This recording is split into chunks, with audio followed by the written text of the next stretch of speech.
In today's lecture, we want to look at opioids, or you can call them opiates. And these drugs, their major aim is to use for their analgesics, or they are used or broadly used to relieve pain. So as we begin today's lecture, we urge you to subscribe. If you haven't subscribed at Medical Sciences by Naftali Muhumza, like the video and share your comments under the comment section. So, opioids, which we are looking at today, or you can call them narcotics. These are narcotic drugs which are used to relieve pain. So their primary goal is to relieve pain. These opioids, the primary goal is to relieve pain. And this pain can be neuropathic pain, it can be acute or chronic. So we can use them in both acute and chronic pain. And we're going to see the pathway of pain. How does someone feel pain? Because before we look at the drug that stops pain, we have to know how does pain come about. So in case you touch in fire, the sensory receptors, what we are calling nociceptors, or if there is a change in stimuli in the environment, like fire, or you have hit your leg, or maybe there is electric shock, the pain or the stimuli is received by the nociceptors in the muscles or in the hands, or where the pain has, or where there is injury or trauma. And these nociceptors, they take the impulse, they transmit the impulse to the dorsal horn. So this one is known as the dorsal horn. This is the dorsal horn in the spinal cord. So from the muscles where you have touched the fire, the impulses are transmitted to the dorsal horn of the spinal cord, and within the dorsal horn, these neurotransmissions synapse with another neuron. They make a synapse where another neuron will transmit the impulse from the spinal cord to the brain, where to the brain they pass through from the brain stem. They begin from the brain stem, and from the brain stem they enter into the thalamus, whereby thalamus is the control center. And when this pain neurotransmission reaches in the thalamus, this thalamus is going to supply the transmission to the cerebral cortex. And after supplying the cerebral cortex, it is the cortex that brings about pain perception. So we are seeing this is what we call we have two pathways. We have what we call ascending pathway and descending. So ascending pathway is whereby at the point where there is injury or where there is any stimuli received by nociceptors, take the impulse to the dorsal horn of the spinal cord, and the dorsal horn transmits the impulse to the brain stem. Then from brain stem, they are taken to the thalamus. This thalamus is the one that coordinates and then supplies the information to the cerebral cortex, which interprets and perceives pain. And after perceiving pain or changing it brings about changes, and these changes are transmitted. So we are seeing the ascending pathway stops there. So under ascending pathway, we have pain from the nociceptors to the dorsal horn of the spinal cord, to the brain stem, then to the thalamus, and finally to the cerebral cortex. Then the descending pathway, we are going to see from the cortex, we get impulses via the brain. Then this is what we are calling the opioid, or what we are calling endogenous opioid neurons. So these are neurons that transmit endogenous opioids, which make synapse with the GABAergic neuron, and from the GABAergic neuron, they make synapse with the interneuron. So here we shall have another neuron, what we can call interneuron, and this interneuron come and regulates.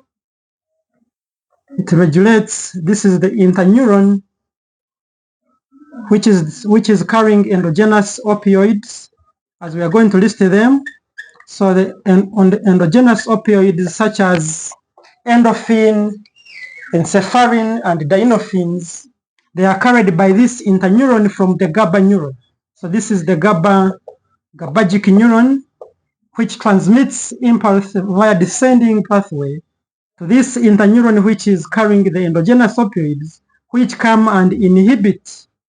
So here there is inhibition of the ascending pathway. And when we come and inhibit the ascending pathway at the dorsal horn, by the action of the endogenous opioids, pain is relieved, or you can no longer feel pain, because the pain is a perception. So when you change the perception, you don't feel pain. So we are seeing the ascending pathway is controlled by the interneuron carrying endogenous opioids like endorphins, encephalins, and dynorphins, which work with different receptors, as we're going to see opioid receptors. And among the opioid receptors, we have endorphins, which act on the mu. This is the mu receptor. Then the encephalins act on the kappa receptors. These ones work on kappa receptors. We can denote it as small k. Whereas dynorphins act on delta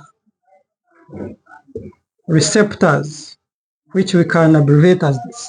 So these are the three receptors via which opioids work on, especially the endogenous opioids, which we are saying endorphins, encephalins, and dynorphins, which are endogenous. These ones are endogenous opioids found in the body. But if these endogenous pathways or endogenous opioids fail to do their work, that's when we shall bring about drugs, opioid drugs, to act. So after seeing the pain pathway, now we can see the mechanism of action when these endorphins, encephalins, and dynorphins bind on these receptors. And these mu, kappa, and delta receptors belong to the G-coupled, that is GI family, G inhibitor, which spans the membrane 7 times. So we're going to see when these endogenous opioids bind on receptors, whereby we are going to see the endorphins, for them they bind on mu on the presynaptic neuron. So these ones are found presynaptic neuron. Then whereas kappa is found postsynaptic.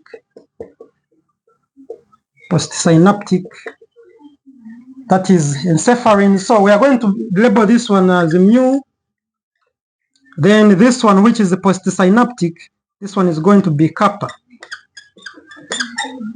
Then dynorphins can also be found on the postsynaptic neuron. So after knowing these receptors where they are located, in case we have a neurotransmitter glutamate, because the neurotransmitters we are going to see in this, we have glutamate, we have substance P, we shall have hormones. So for example, glutamate, when it is stored in the synaptic vesicle, upon arrival of an impulse responsible for pain, it is going to cause influx of sodium ions, causing inside of the cell to become positively charged and outside negatively charged. And when it becomes like this state is what we call depolarization. The neuron become depolarized. After depolarization, by creating inside of the cell to become positively charged, in the cleft we have calcium ions. And then this depolarization triggers influx of calcium ions via calcium-gated channel. This is a calcium voltage gated channel where there is influx of calcium triggered by the positive charge created by the entry of sodium. So we see also calcium entering in the cell.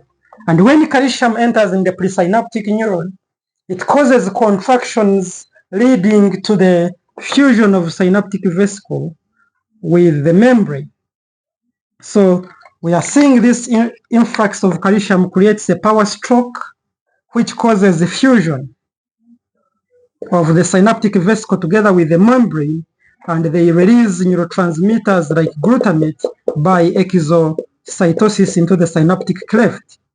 And this glutamate, which is released in the synaptic cleft due to the power stroke created by the influx of calcium, comes and binds on the specific receptors, whereby we have the NMDA receptors, the sodium channels, the potassium channels. And after binding on these channels, it is like any methyl D aspartate will cause influx of calcium in the postsynaptic neuron. Whereas this one will also cause entry of sodium, but this glutamate majorly binds on the NMDA, leading to influx of calcium ions. So we are going to see one mechanism of these opioids is by blocking calcium, high voltage calcium channel. That if this opioid comes and binds on the new receptor on the presynaptic neuron, it causes a conformation change leading to activation, leading to inhibition of adenyl cyclase. They inhibit adenyl cyclase, and when adenyl cyclase is inhibited, it causes closure of high voltage gated calcium channels, preventing release of neurotransmitter glutamate by exocytosis. So one mechanism of action of this drug is by inhibiting release of neurotransmitter from presynaptic neuron. And when the glutamate is not released, then the pain or the action potential cannot propagate to bring the effect. Because we said when glutamate binds, causes inside of the cell to become positively charged due to influx of sodium ions, leading to formation of an action potential, which is propagated to the cortex to perceive the pain and you feel pain. So if I do not release glutamate due to blockage of entry of calcium, then pain is relieved. That is one mechanism of action. Here we are inhibiting release by preventing opening or by preventing influx of calcium in the presynaptic neuron. That is one mechanism of action. Another second mechanism of action, we have kappa receptors on presynaptic neuron, that these receptors which are found on the presynaptic, they can be kappa or mu. When the drug binds on them, they will cause the inactivation. They will inactivate adenyl cyclase enzyme, which will lead to the opening. When they bind, they lead to the opening of potassium-gated channels, leading to efflux. So if I have potassium inside the postsynaptic neuron, we are seeing them moving out. And when they move out, they cause inside the cell to become more negative and outside to become positive. And this is what we call hyperpolarization. Hyperpolarization. So the second mechanism is increasing efflux of potassium ions. And when potassium ions go outside the presynaptic neuron, they lead to what we call hyperpolarization, whereby inside it becomes more negative. This one leads to hyperpolarization of the postsynaptic. This one is of the postsynaptic due to binding of endogenous opioids on the kappa receptors, leading to efflux of potassium ions, causing hyperpolarization. Then another mechanism is after binding on kappa or mu receptors or delta, activating the G-coupled receptor, leading to inactivation of adenyl cyclase. When it is inhibited, it will not convert. This one will fail to convert ATP to cyclic AMP. So because this one is inactive, we don't hydrolyze ATP to cyclic AMP. And this one will end up bringing decrease in levels of CAMP. So another third action is by decreasing CAMP levels. And these CAMP levels, we know their effect is that they go and activate protein kinases type A, which go and phosphorylate proteins. If this is a protein, we add the phosphate groups on the protein, hence bringing about cellular events. So if we decrease cyclic AMP levels, meaning we are inhibiting the action of these impulses responsible for pain. So these are the three mechanisms of action of opioids. One, binding and preventing opening of calcium high voltage gateway channels, preventing efflux of calcium ions in the presynaptic neuron, hence inhibiting the release of neurotransmitter by exocytosis. Then the second one is binding on the receptors on the postsynaptic, leading to efflux of potassium ions, hence making the inside of the cell becoming more negative, leading to hyperpolarization, leading to inhibition. Then the third one is by inhibiting adenyl cyclase, which binds on the G-coupled inhibitory receptor, leading to decreased CAMP levels. Hence, we cannot activate protein kinases, which can phosphorylate proteins to bring about cellular events which executes the function. Those are the three mechanisms. So we are going to see these classes of opioids or opiates acting in the same way as endogenous opioids, which are found in the body. So these ones are going to be exogenous. So the drugs, we are going to see drugs binding to mu or kappa or delta receptors, preventing either entry of calcium in presynaptic or efflux of potassium on postsynaptic neuron, or decreasing CAMP levels by inhibiting adenyl cyclase, which is membrane bound. So after understanding that, now let us dive into the different classes of opioids. And these opioids, which we said they are majorly used for anesthesia or relieving pain, they are classified into major three groups, whereby, or we can say 3 or 4, whereby this will be 1, 2, 3, then class 4 is others, whereby we have the agonist, we have the mixed agonist and antagonist. That's why we are calling it mixed. These ones can be agonist or antagonist. Then we have purely antagonist and others that can act through different ways. Those are 4 classes of opioids. So we're going to start with those ones which bind on the either mu, they bind on mu, or they bind on kappa, or they bind on delta, enhancing the action of endogenous opioids.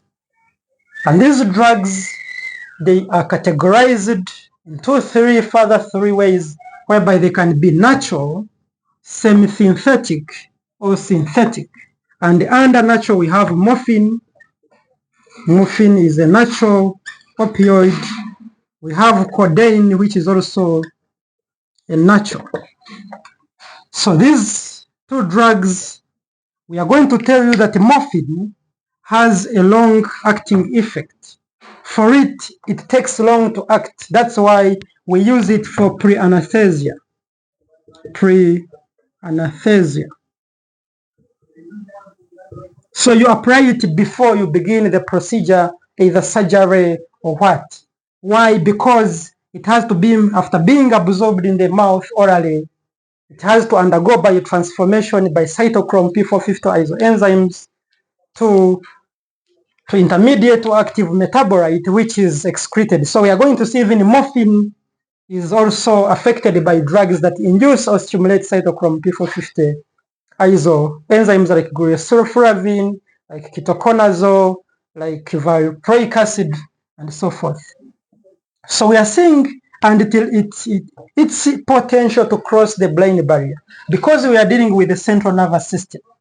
So highly lipid soluble drugs cross the blood-brain barrier faster, but morphine is less lipid soluble. So it takes longer to penetrate the blood-brain barrier. That's why its effect takes longer. Like after taking it, it takes like 40 to 1 hour to bring about its analgesic effect. So not good for using immediately towards the surgery. Then codeine is less potent.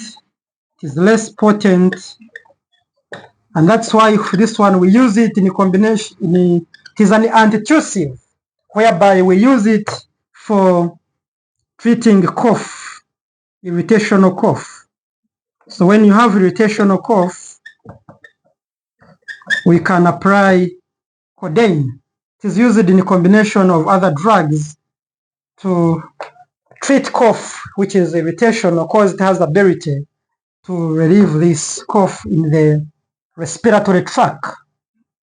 So this is the use of codeine and is less potent.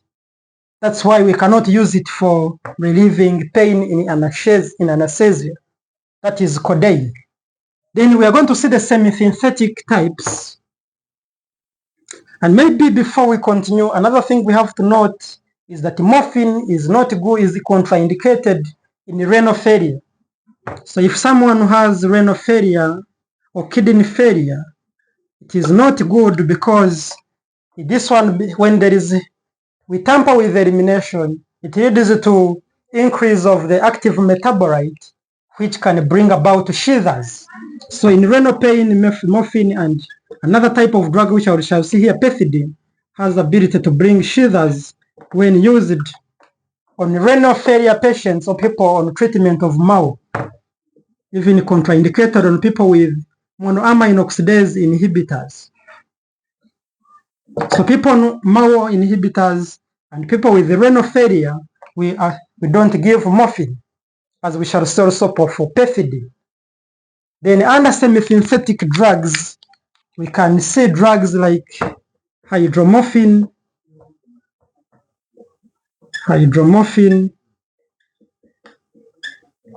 we have hydrocodone. This is the synthetic derivative of codeine. We have oxymorphine and even oxycodone. These are the semi-synthetic, and other drug we can have here is heroin, but heroin is rarely used because of its dependence, or it is a drug of addict. So we rarely use heroin in anesthesia. So we are seeing hydromorphine, hydrocodone, then oxymorphine being semi-synthetic, and these ones are majorly used for anesthesia. So these drugs are commonly applied in anesthesia.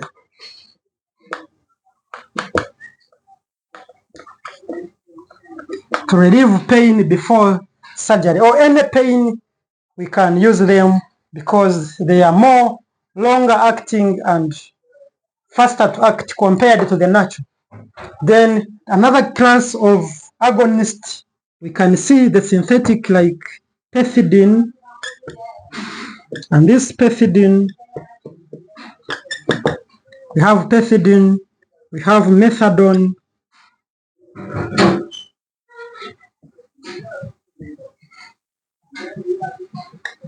we have phenytoin, we have fentanyl, we have sulfentanyl, and arfentanil. Can even add arfentanil. These are synthetic agonists which bind on either mu, kappa, or delta. And after them binding, we are going to tell you that pethidine, ferrit or meryperidine, this one is used. First of all, pethidine is least potent, is also least potent, synthetic, derivative, and as we have said with morphine, the same thing contraindicated in renal failure and MAO people on treatment of monoamine oxidase inhibitors. So this pethidine is contraindicated on people with MAO inhibitors and people with renal failure. So you don't give them because they increase the concentration of the active metabolites. And this pethidine, being the least potent drug, we are easily applying it in treatment of being least potent. It can also be used in the treatment of moderate, slight to moderate pain. You can use it even sometimes in analgesia. Then methadone has it has largest half-life. It has largest half-life, and because of its largest half-life, apart from being used in the treatment of chronic pain, that is severe pain, we can also use them in the treatment of withdrawal syndrome. People with withdrawal syndrome, we can easily apply methadone, and also we can apply it in the treatment of severe pain and withdrawal symptoms. People with withdrawal symptoms, we can easily apply methadone. Then fentanyl, sulfentanyl, and arfentanil, these are more potent and quick acting or faster acting. So these ones, they act faster. Within 20 to 30 minutes, you achieve the anesthetic goal. But the highest potent is sulfentanyl. So in an exam, if they ask you which of the following synthetic is with the highest potency, that is sulfentanyl, but the one with the highest half-life is methadone. That's why we use it in withdrawal symptoms, because it takes longer in the plasma concentration to lower. Then sulfentanyl is the highest potent, acting faster, and that's why we use it in anesthesia. So these ones are applied in anesthesia, generalized anesthesia.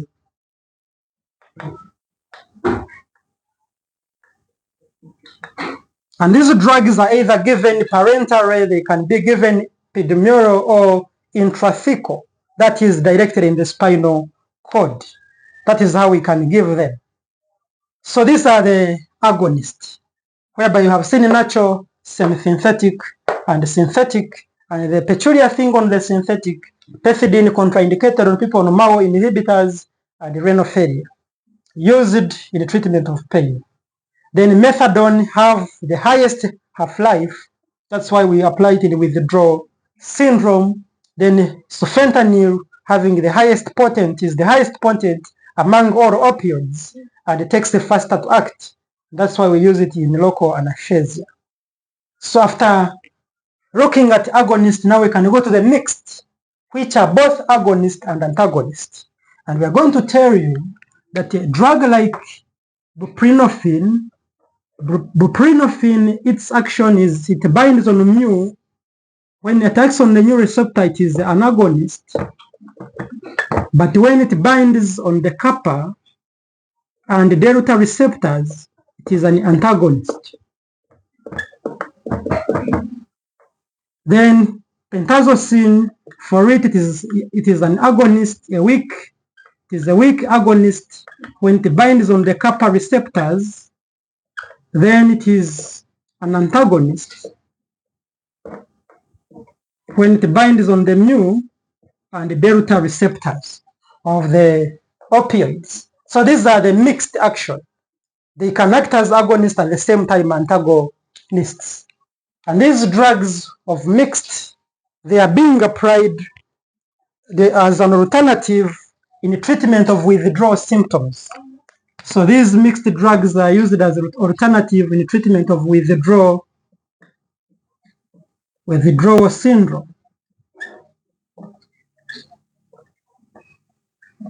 In case methadone has failed or you don't have methadone, you can use buprenorphine and pentazocine in treatment of withdrawal symptoms because they also have highest acting effect. Then the class number 3 are the antagonists, and these antagonists are used to treat the effects or the side effects of these drugs. And among the antagonists we have naloxone as an antagonist, we have naltrexone.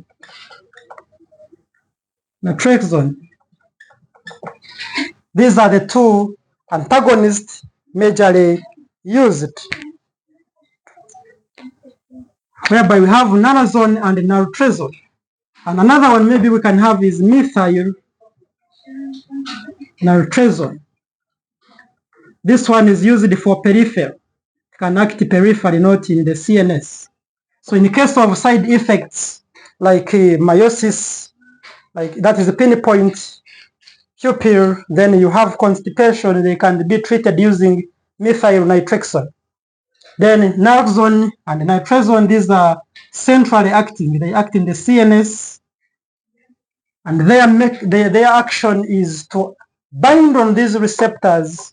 And when they bind on the receptors, they stop the binding of these natural or endogenous opioids from functioning.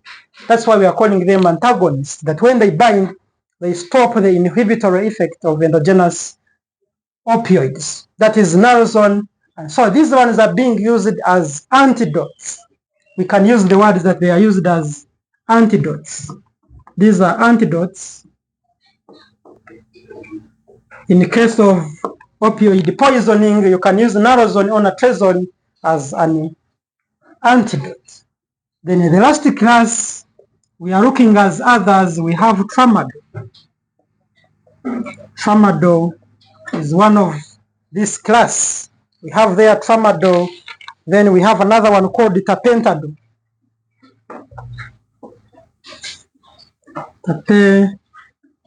Tapentadol. So this tramadol, why would we put in a class of others?